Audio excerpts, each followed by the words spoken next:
Thank you very much. Good morning for all.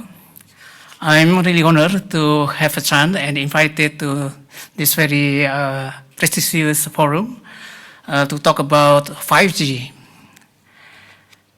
To be honest, when I was asked to talk about 5G, I'm not really confident because Indonesia is not producer of technology. So our knowledge about the 5G is not quite enough. And I think you all are more knowledgeable than us. But I think it's good for opportunity for us from the perspective of developing country to talk about a problem of how we adjust with the developing of very rapid development of the ICT technology. Of course, the new technology always promising, but it is also costly. Yeah. So I need to talk about this ones.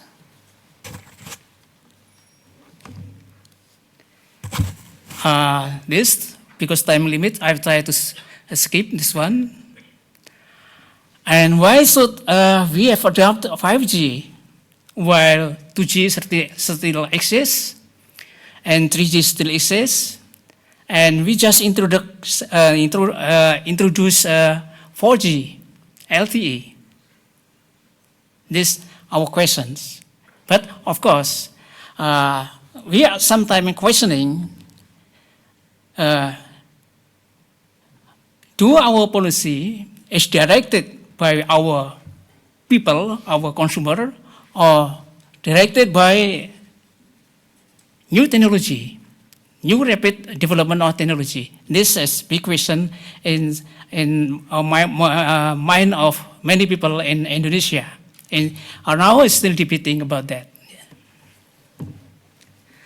Yes, I'm not going through the superiority of the 5G, because I think I'm quite sure that you all more knowledgeable than me. So I'll try to skip off this one. Now, this I will present ICT network 3G with 4G. Now, inadequate network capacity and speeds. Current cellular network subscriber is almost 340 million. But don't misunderstand about that, because it's holding the number, figure out the holding of a handset. Doesn't mean all the number of people being served by cellular phone. Our population right now is 250. Yeah. And almost all the people holding more than one handset. This figure out the number of handset or number of telephony. Mobile operator BTS composition status of 2014, 3G is 41%, and still 2G is dominating 59%. So still quite a lot of consumer of 2G. Indonesia has still to upgrade its present 3G network capacity in the rural area as well as the city cellular network. 4G service has been introduced since end of 2014, mostly in the big cities, although the network's inadequacy for meeting 4G quality requirement. 4G terminal has already been manufactured in Indonesia. Yeah. Some of it, but not really manufactured, but assembled. Yeah. The national backbone network, or we call it palaparing, will be completed with the last implementation in the submarine cable in the most eastern part of Indonesia, especially in the Papua province. And the national network capacity and speed will be much improved with its completion. And network failure or disconnection in the ring will be compensated by rerouting traffic through the other sides. Next. I'll try to figure out what the geographical site of Indonesia and the status of our backbone. This the status of our backbone, and you can imagine that the width of our country from west to the east part of Indonesia is almost the same as US. So you can imagine, but mostly our country is archipelago, and we have we have 70,000 islands, and hundreds of islands is occupied. So in this archipelago situation is more difficult for us to construct or to develop our network for telecommunication.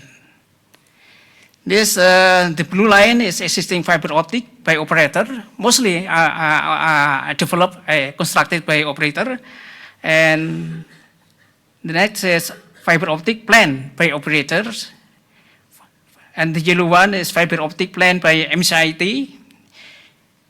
And the blue one is open technology planned by MCIT. So this our plan. And for the government side, the MCIT side is still under development and under plan right now. And hopefully starting from the end of 2015 will be started for construction.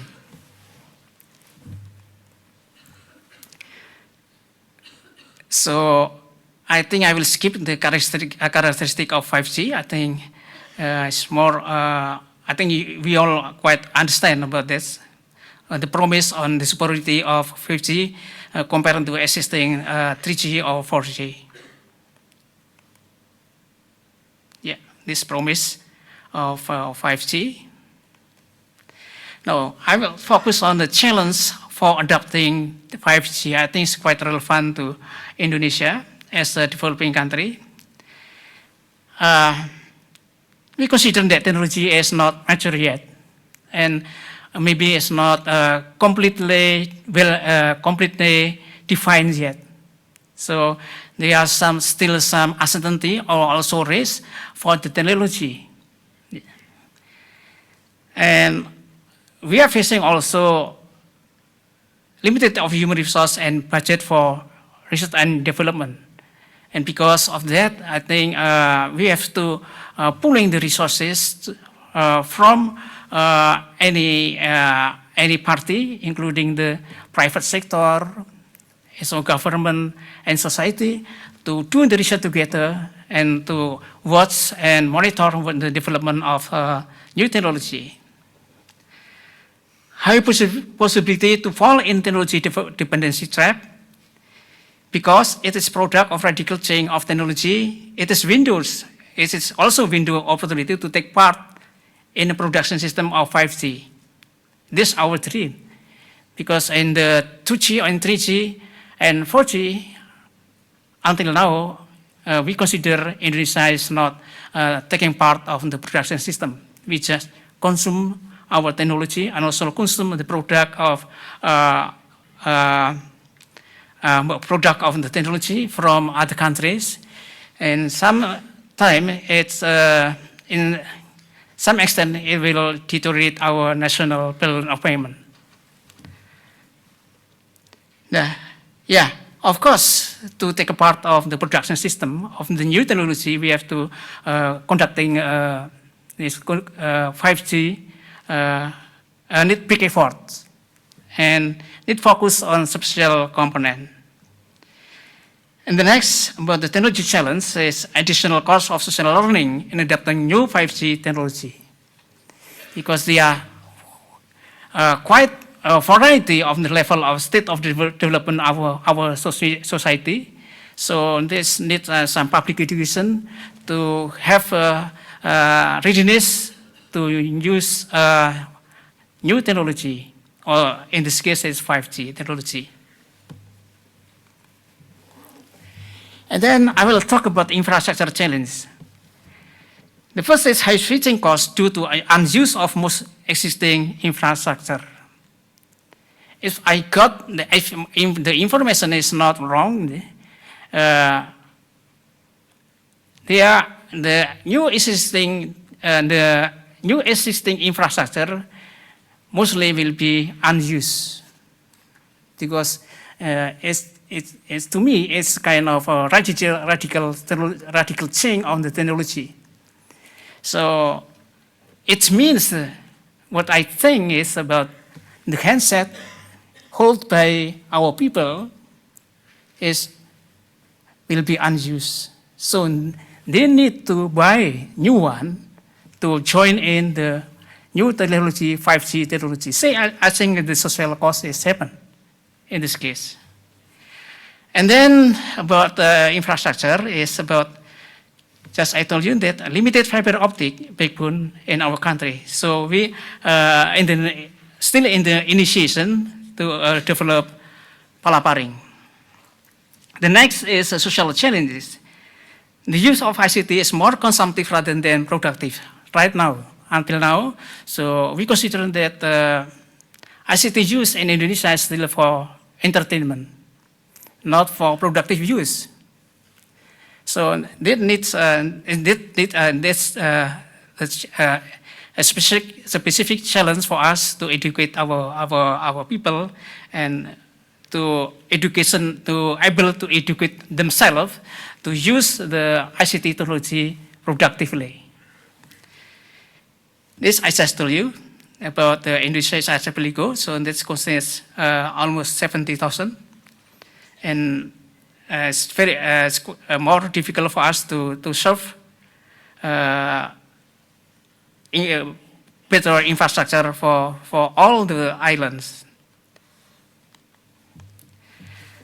Yes. Yeah. Yeah. So this action to be taken, frequency allocation plan, as Mr.